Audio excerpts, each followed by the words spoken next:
Hi hello బాగున్నారా? ఈరోజు నేను అరటికాయ వడలు చేశాను. అరటికాయ వడలు ఏంటి అనుకుంటున్నారా?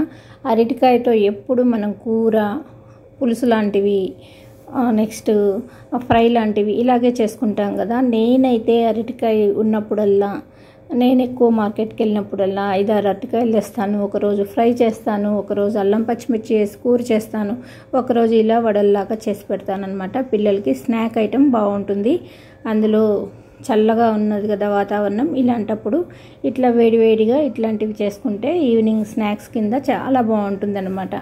ఇప్పుడు అరటికాయ 1-2 సార్లు, అంటే ఒక 2 పొంగులు, అంటే హాఫ్ బాయిల్ అనమాట, ఎక్కువ ఉడకనివ్వకూడదు. హాఫ్ బాయిల్ చేశాను, ఉప్పు పసుపు వేసి ఉడికించాను అనమాట.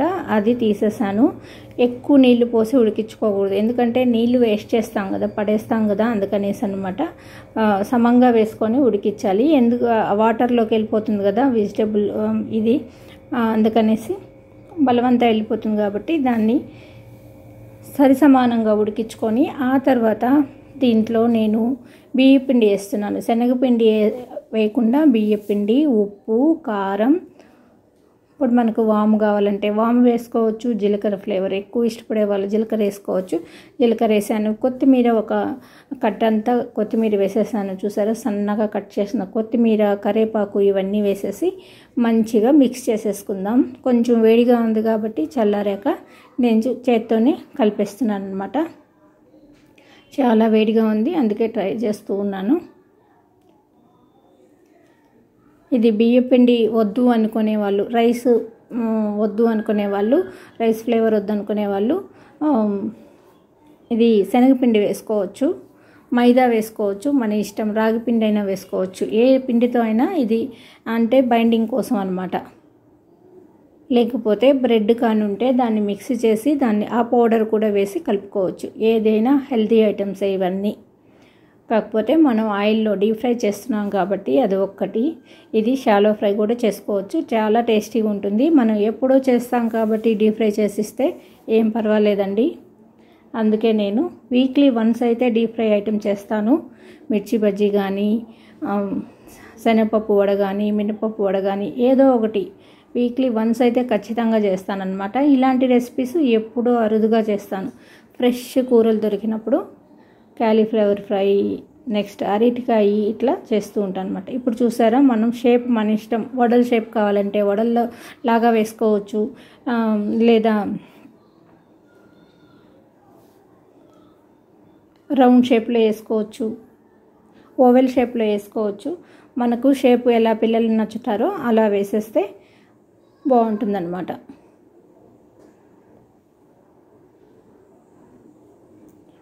చాలా టేస్టీగా ఉంటాయి, క్రిస్పీగా కూడా వస్తాయి. ఎందుకంటే మనం బియ్యపిండి వేసాము, అరటికాయ ఫ్లేవర్ తగులుతూ బియ్యపిండి దాంతో క్రిస్పీగా ఉంటుంది కాబట్టి చాలా టేస్టీగా ఉంటాయి. సాస్ నంచుకొని తినొచ్చు, అల్లం పచ్చడి నంచుకోవచ్చు, ప్లెయిన్వే తినొచ్చు. దీంట్లో ఇంకా పచ్చిమిర్చి, ఉల్లిపాయ కూడా వేయచ్చు.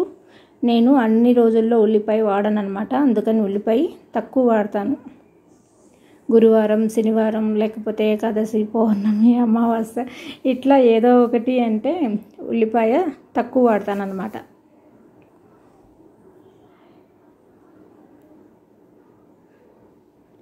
దీంట్లో ఇంగువ కూడా కలిపాను, అది చెప్పలేదు. ఇట్లాగే మనం అన్నంలో ఇట్లా ఈ వడని అన్నంలో ప్రెస్ చేసేసి కలుపుకొని కూడా తినొచ్చు, లేకపోతే సైడ్ డిష్గా తినొచ్చు అన్నమాట.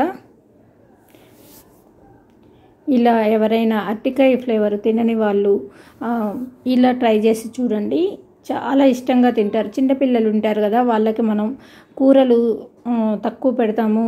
ఇట్లాంటప్పుడు ఒక 2-3 వడలు అట్లా ఇచ్చామనుకోండి, ఈ షేప్లో చేసేసి వాళ్ళకి నచ్చిన షేప్లో, వాళ్ళు ఈజీగా తింటారు, ఇష్టంగా తింటారు. వాళ్ళ కడుపు కూడా ఫుల్గా ఉంటుంది, కూర తిన్నట్టు.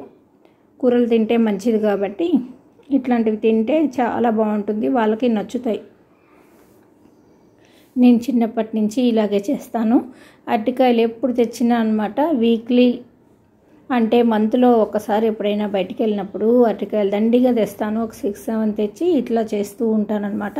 చూసారా, ఎంతో క్రిస్పీగా అరటికాయ వడలు రెడీ అయిపోయాయి. మీరు కూడా ట్రై చేసి చూసి ఎలా వచ్చాయో కామెంట్ రూపంలో చెప్పండి. ఓకే అండి, బాయ్ అండి. ఈ వీడియో మీకు నచ్చినట్లయితే లైక్ చేయండి, షేర్ చేయండి, సబ్స్క్రైబ్ చేయండి. థ్యాంక్ యూ అండి.